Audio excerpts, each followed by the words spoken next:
কি করবো যাই ওই 500 টাকা আছে নিন তো।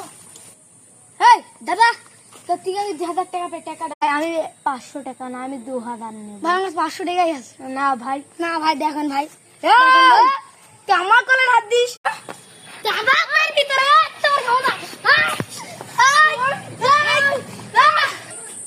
এই চত এখানে কি হলো আমরা দেখে আসি।